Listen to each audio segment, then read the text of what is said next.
ಓಂ ಗಂ ಗಣಪತಾಯೇ ನಮಃ. ಶ್ರೀ ಗುರುದೇವ ರುದ್ರಾಯ ನಮಃ. ಎಲ್ರಿಗೂ ನಮಸ್ಕಾರ ಸ್ನೇಹಿತರೆ, ನಾನು ನಿಮ್ಮ ಪ್ರಕಾಶ್. ಸ್ನೇಹಿತರೆ, ಇಂದು ನಾನು ನಿಮಗೆ ಶತ್ರು ಮರಣ ಮಂತ್ರ ಹೇಗೆ ಮಾಡೋದು ತಿಳಿಸ್ಕೊಡ್ತೀನಿ. ಅದಕ್ಕೂ ಮುಂಚೆ ನನ್ನ ಚಾನಲ್ನ ಸಬ್ಸ್ಕ್ರೈಬ್ ಮಾಡಿಲ್ಲ ಅಂದರೆ ಸಬ್ಸ್ಕ್ರೈಬ್ ಮಾಡಿ, ಲೈಕ್ ಮಾಡಿ, ಶೇರ್ ಮಾಡಿ, ಹಾಗೆ ಬೆಲ್ ಐಕಾನ್ ಬಟನ್ ಪ್ರೆಸ್ ಮಾಡೋದನ್ನ ಮರಿಬೇಡಿ. ಏಕೆ ಅಂದರೆ ಮುಂದೆ ನಾ ಏನು ವಿಡಿಯೋಸ್ ಬಿಡ್ತೀನೋ ಅದೆಲ್ಲರಿಗಿಂತ ಮುಂಚೆ ನಿಮಗೆ ಬಂದು ಸೇರುತ್ತೆ. ಸ್ನೇಹಿತರೆ, ಈ ಕ್ರಿಯೆಯನ್ನು ನೀವು ಶನಿವಾರದ ದಿನ ಮಾಡಬೇಕಾಗುತ್ತೆ. ಶನಿವಾರದ ದಿನ ಮಾಡೋದಕ್ಕೆ ನಿಮಗೆ ಬೇಕಾಗಿರುವ ಸಾಮಗ್ರಿ, ಒಂದು ಗೊಂಬೆ ಮಾಡಿಕೊಡಿ ಸ್ನೇಹಿತರೆ.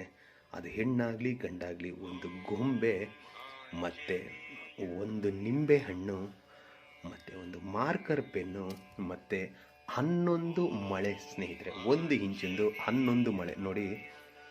1 2 3 4 5 6 7 8 9 10 11 ಮಳೆ ಮತ್ತು ನಿಮ್ಮ ಶತ್ರುವಿನ ಹೆಸರು.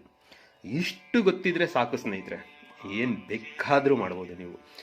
ಮೊದಲಿಗೆ ನೀವು ಏನು ಮಾಡಿ ಅಂದರೆ, ನಿಂಬೆ ಹಣ್ಣಿನ ಮೇಲೆ ಮಾರ್ಕರ್ ಪೆನ್ನಿನ ಸಹಾಯದಿಂದ ಕ್ರೀಮ್ ಅಂತ ಬರೀರಿ ಸ್ನೇಹಿತರೆ.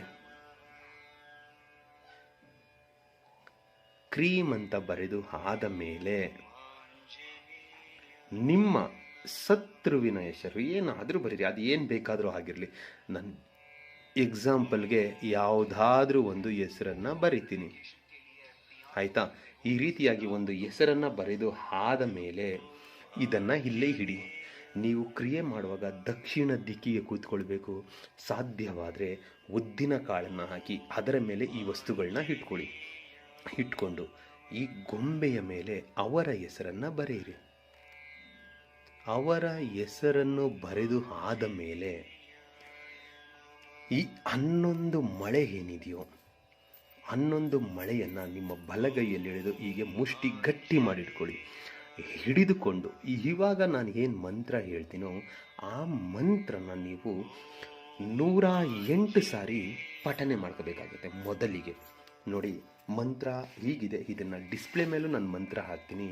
ಮಂತ್ರ: ಓಂ ರೀಂ ಕ್ಲೀಂ ಹಮ್ಮುಕಂ ದೃಷ್ಟಸ್ಯ ಮುಖಂ ಸ್ತಂಭಾಯ ಸ್ತಂಭಾಯ ಜಂಬ ಕೀಲಾಯ ಆಕಸ್ಮಿಕ ಮೃತ್ಯು ಓಂ ಫಟ್ ಸ್ವಾಹ.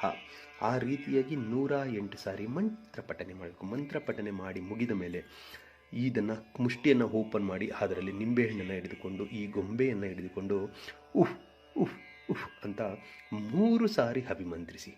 3 ಸಾರಿ ಅಭಿಮಂತ್ರಿಸಿ ಆದ ಮೇಲೆ ಮಳೆಯನ್ನು ತೆಗೆದುಕೊಂಡು ಒಂದೊಂದು ಮಳೆ ಚುಚ್ಚಬೇಕಾದ್ರೆ ಒಂದೊಂದು ಮಂತ್ರ 11 ಸಾರಿ ಹೇಳಬೇಕು. ಮೊದಲಿಗೆ ಓಂ ರೀಂ ಕ್ಲೀಂ ಅಮುಕಂ ಅನ್ನೋ ಜಾಗದಲ್ಲಿ ಅವರ ಹೆಸರು. ದೃಷ್ಟಸ್ಯ ಮುಖಂ ಸ್ತಂಭಾಯ ಜಂಬ ಕೀಲಾಯ ಆಕಸ್ಮಿಕ ಮೃತ್ಯು ಓಂ ಫಟ್ ಸ್ವಾಹ. ಆ ರೀತಿ ಹೇಳ್ತಾ ಹೀಗೆ ಚುಚ್ಚಿ. ಅದೇ ರೀತಿ 11 ಬಾರಿ ಅವರ ಹೆಸರನ್ನು ಹೇಳ್ತಾ ಇರಬೇಕು. ಅಮುಕಂ ಅನ್ನೋ ಜಾಗದಲ್ಲಿ ಹೆಸರನ್ನು ಹೇಳಿ ಈ ರೀತಿಯಾಗಿ ಚುಚ್ಚುತ್ತಾ ಬನ್ನಿ. ಈ ರೀತಿಯಾಗಿ ಚುಚ್ಚಿದ ಮೇಲೆ, ಈ ರೀತಿ ಆದ ಮೇಲೆ ಕ್ರೀಮನ್ನ ಜಾಗವನ್ನು ಹಾಗೆ ಬಿಡಿ, ಅಲ್ಲಿ ಚುಚ್ಚಕ್ಕೆ ಹೋಗಬೇಡಿ. ಇನ್ನು ಇಲ್ಲಿಂದ ಚುಚ್ಚಿ.